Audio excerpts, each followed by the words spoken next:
दिल्ली में बहुत प्रदर्शन हुए पेंशन को लेकर, फिर भी यह मुद्दा राजनीतिक क्यों नहीं बन पाया? क्या क्या मांगे को लेकर, डिमांड को लेकर आज आप दूर दराज से आए हैं, अलग अलग राज्यों से आए हैं और यहाँ आकर ईपीएफओ ऑफिस के सामने आप लोग 2 दिन से प्रोटेस्ट कर रहे हैं? देखिए, ये असंगठित कामगार क्षेत्र के लोग हैं, तो हमारा असल भी गया और वो 20 लाख वापस नहीं मिलते। तो मतलब हम पूरी जिंदगी पैसे जमा करें और उसके बाद आप 200 रुपये पेंशन 60 साल की उम्र के बाद दें या 1000 रुपये दें। आज 1000 रुपये मिनिमम पेंशन की। गाँव में आप खुद भी देख सकते हैं, शहरों में भी देख सकते हैं कि 200 रुपये में किसी के पेंशन में क्या गुजारा होना, आप खुद सोच सकते हैं। और आज दिल्ली में देश भर से आए हजारों बुजुर्ग जो है वो प्रदर्शन कर रहे हैं। इनके प्रदर्शन करने की वजह है इन्हें हर महीने मिलने वाली पेंशन जो मात्र 200 रुपए है। इनकी मांग है कि पेंशन को आयुष्मान भारत स्कीम के तहत ईपीएफओ के पेंशन होल्डर को फायदा देने के लिए लेबर मिनिस्ट्री इस पर चर्चा कर रही है। सूत्रों के मुताबिक लेबर मिनिस्ट्री इस स्कीम का फायदा योग्य सब्सक्राइबर्स को मिले, इसको लेकर हेल्थ मिनिस्ट्री से चर्चा कर रही है। ईपीएफओ के पेंशन होल्डर को मेडिकल सुविधा मिले, इस बात। नमस्कार, जय हिंद, वंदे मातरम। ईपीएस 95 65 लाख पेंशन धारकों के लिए बहुत ही बड़ी अर्जेंट अपडेट। अभी 10 मिनट पहले मोदी सरकार का पेंशन को लेकर अभी नया फैसला जारी।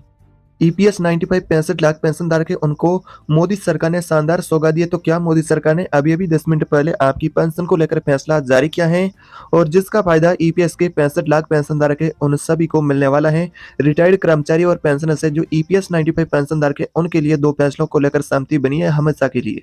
तो कौन से 2 फैसलों को लेकर सहमति बनी है, जिसके अनुसार आपकी मिनिमम पेंशन में कितना बदलाव होगा, नए नियम साथ में कौन से होंगे, साथ ही ओपीएस से जुड़ी भी लेटेस्ट अपडेट आ रही है कि सरकार ओपीएस को लेकर क्या फैसला करने वाली है। तो ओपीएस और ईपीएस से जुड़ी आज दिन भर की छोटी बड़ी सभी महत्वपूर्ण खबरें इस वीडियो के अंदर आपको बताने वाले हैं। तो अगर आप भी पेंशन धारक है, केंद्रीय कर्मचारी, राज्य कर्मचारी या फिर ईपीएस के पेंशन धारक है तो इस वीडियो को आखिर तक देखते रहिएगा। साथ ही अभी तक आपने इसी चैनल को सब्सक्राइब नहीं किया है तो चैनल को सब्सक्राइब कर दीजिएगा, बेल आइकन को भी ऑल पर प्रेस कर देना है ताकि ईपीएस पेंशन से जुड़ी तमाम छोटी बड़ी सभी खबरें और ओपीएस से जुड़ी छोटी बड़ी खबरें सबसे पहले आपको देखने को मिलती रहे। चलिए जानते हैं जानकारी को विस्तार से। कर्मचारी भविष्य निधि संगठन का बड़ा फैसला यानी कि ईपीएफओ का आपकी ईपीएस पेंशन को लेकर बड़ा फैसला हुआ है। साथ ही लिस्ट जारी हुई जिस लिस्ट के अनुसार आपको पेंशन मिलेगी। पेंशन विभाग को पेंशन भुगतान का भी आदेश जारी किया जाएगा।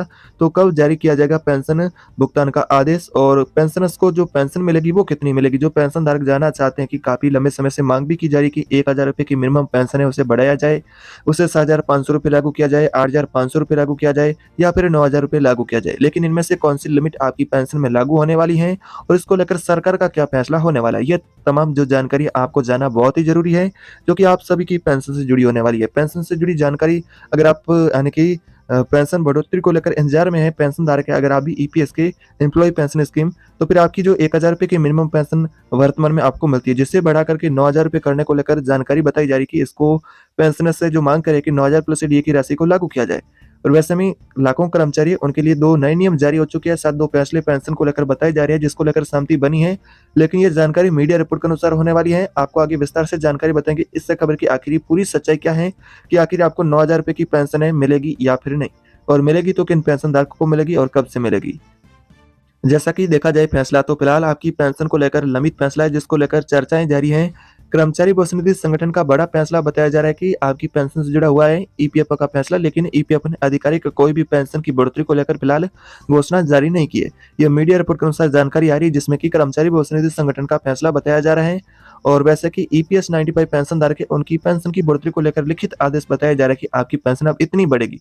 लेकिन लिखित आदेश से कोई भी ऐसा न तो सुप्रीम कोर्ट ने जारी किया है और न सरकार ने जारी किया है और ईपीएफओ ने भी जारी नहीं किया, न तो श्रम मंत्रालय ने जारी किया है। यह जानकारी मीडिया रिपोर्ट के अनुसार बताई जा रही कि इस लिमिट को लेकर विचार किया जा रहा है, लेकिन कितनी लिमिट आपकी पेंशन में अब लागू होने वाली है जिसको लेकर चर्चाएं हो रही है। और साथ ही अगर आप यानी कि 2004 से पहले बाद के रिटायर्ड कर्मचारी आपका पेंशन का भेदभाव भी खत्म होने जा रहा है, इसको लेकर भी सुप्रीम कोर्ट ने नया फैसला सुनाया है। तो जो ईपीएस के 65 लाख पेंशन धारक है उनकी मिनिमम पेंशन को 1000 रुपये से बढ़ा करके 9000 प्लस डीए लागू करने को लेकर चर्चाएं हो रही है। तो क्या आपकी 9000 प्लस डीए अब पेंशन लागू होने वाली है या फिर नहीं, तो इसकी कोई कन्फर्म आधिकारिक सरकार से स्पष्ट जानकारी नहीं मिली है कि आपकी 7500 रुपये पेंशन होगी या फिर 9000 प्लस डीए की पेंशन आपको मिलेगी। कई तरह की यानी कि मीडिया रिपोर्ट के अनुसार सुप्रीम कोर्ट से भी जानकारी मिली कि सुप्रीम कोर्ट ने भी कई गुना आपकी पेंशन बढ़ाने को लेकर ऐलान कर दिया है, पेंशनर्स के पक्ष में यानी कि फैसला किया है। तो फिलहाल ऐसा कोई भी सुप्रीम कोर्ट से पेंशन की बढ़ोतरी को लेकर कन्फर्म आदेश भी जारी नहीं हुआ कि आपका लिमिट सैलरी का कितना होगा और पेंशन ईपीएस की कितनी बढ़ेगी और कब से आपके खातों में ट्रांसफर की जाएगी। तो ये फिलहाल जो ताजा जानकारी मीडिया रिपोर्ट के अनुसार बताई जा रही है, लेकिन इससे कोई भी जानकारी सुप्रीम कोर्ट, सरकार और ईपीएफओ से जारी नहीं हुई है। तो आपको बता दें कि आपकी ईपीएस पेंशन जुड़ी इस तरह की आज दिन भर की महत्वपूर्ण खबरें होने वाली हैं। अब जानते हैं कि आपकी ओपीएस से जुड़ा क्या फैसला बताया जा रहा है कि आखिर ओपीएस कब तक आपकी बहाल होने वाली है या फिर ओपीएस बहाल नहीं होगी। इसको लेकर सरकार का क्या अपना स्पष्ट रुख होने वाला है कि सरकार अब आने वाले समय में ओपीएस बहाल करेगी या फिर एनपीएस में संशोधन होगा या फिर आपकी वर्तमान में 2004 से मिल रही वही एनपीएस आपको मिलेगी। आप इस वीडियो को आखिर तक देखते रहिएगा। वित्त मंत्री ने क्या आपके लिए जानकारी दी है आपकी ओपीएस की बहाली को लेकर, तो क्या ओपीएस बहाल होगी या फिर एनपीएस में संशोधन कैसे होंगे, तो कर्मचारियों को एनपीएस में ही मिलेंगे पुरानी पेंशन वाले फायदे। तो वित्त मंत्री ने इसको लेकर जानकारी दी है। जो कर्मचारी पुरानी पेंशन का इंतजार कर रहे थे उनके लिए जरूरी खबर है कि हाल ही में वित्त मंत्री ने जानकारी दी है कि जिसके तहत अब कर्मचारियों को एनपीएस में ही पुरानी पेंशन योजना जैसे फायदे मिलेंगे।